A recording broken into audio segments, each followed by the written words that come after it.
Welcome friends. आज की कहानी है पायल की जिद। पायल धर्मेश जी की इकलौती बच्ची है जिसे वो बहुत ही लाड प्यार से पाल रहे थे। पायल के जन्म के समय उनकी पत्नी सुशीला जी बहुत ही कॉम्प्लिकेसी से गुजरी थी। बहुत ही जद्दोजहद के तहत पायल पैदा हुई थी। इसलिए धर्मेश जी और सुशीला जी पायल का बहुत अच्छे से ख्याल रखते थे। पायल 7-8 साल की थी, लेकिन उसके पिता धर्मेश जी उसे अभी केवल 3 साल की ही समझते थे।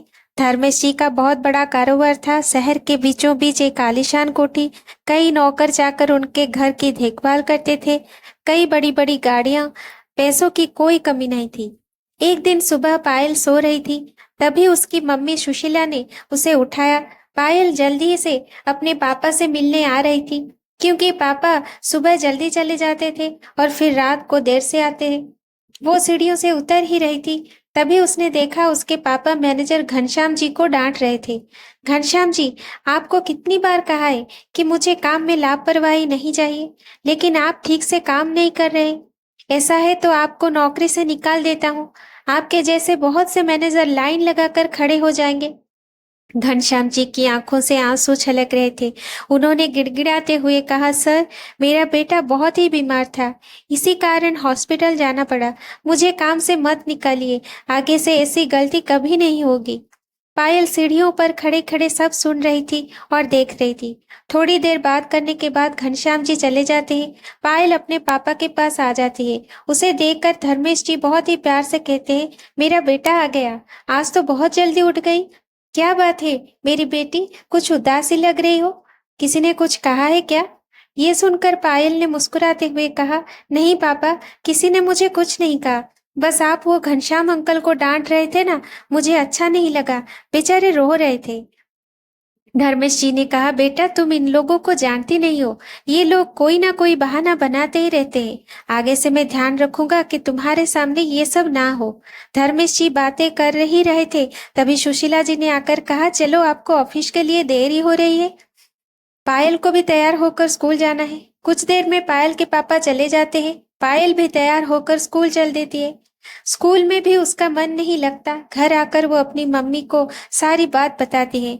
मम्मी, हम पैसे वाले हैं तो क्या सब हमारे नौकर हैं? सुशीला जी ने कहा, नहीं बेटा, ऐसा कुछ भी नहीं है, तुम ये सब मत सोचो। रात को सुशीला जी ने धर्मेश जी से बात की और उन्हें सब बताया। वो बोले, मैं कोशिश करूंगा कि आगे से किसी को भी घर पर ना बुलाओ। कुछ दिन बाद पायल का जन्मदिन था। पायल ने स्कूल की कुछ सहेलियों को पार्टी में बुलाया था। उनमें से एक बहुत ही गरीब घर की लड़की निराली भी थी। उसके पिता एक चौकीदार थे। पहले तो उसने मना कर दिया, लेकिन पायल के जिद करने पर वो आने के लिए तैयार हो गई। दोनों बाप बेटी तैयार होकर पायल के घर पहुंच जाते हैं।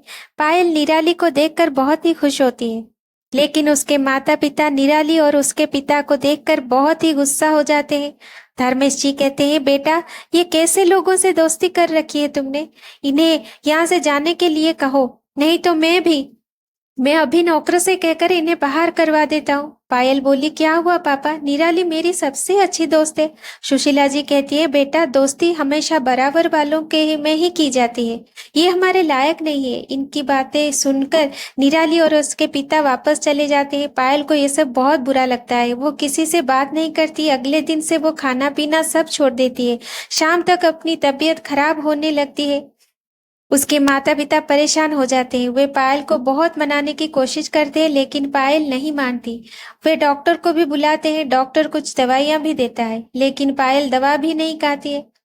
इसी तरह 2 दिन बीत जाते हैं। सुशीला जी का रो रो कर बुरा हाल हो जाता है। पायल कमजोरी के चलते बेहोशी होने लगती है। अपनी बच्ची की ऐसी हालत देखकर धर्मेश जी बहुत ही परेशान हो जाते हैं। बड़े से बड़े डॉक्टर भी कुछ नहीं कर पा रहे थे, क्योंकि पायल को कोई बीमारी ही थी नहीं। बस वो जिद के कारण खाना छोड़ दिया तो बहुत ही कमजोर हो गई थी। सुशीला जी बहुत मुश्किल से पायल से बात करती है।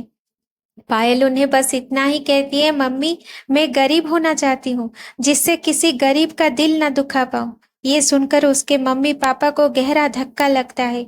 वे समझ आते हैं कि उनका गरीबों से भेदभाव ही उनकी बेटी के लिए जानलेवा रोग बन गया है। धर्मेश जी अपनी बेटी से कहते हैं, बेटी आज के बाद मैं किसी का अपमान नहीं करूंगा। सुशीला जी भी उसे समझाती रही कि अब कभी भी वो दोनों किसी से भेदभाव नहीं करेंगे और ना ही किसी का अपमान करेंगे। धर्मेश जी अब देर न करते हुए सुशीला जी को पायल के पास छोड़कर जल्द ही स्कूल पहुंच जाते हैं। वहां प्रिंसिपल को सारी बात बताई।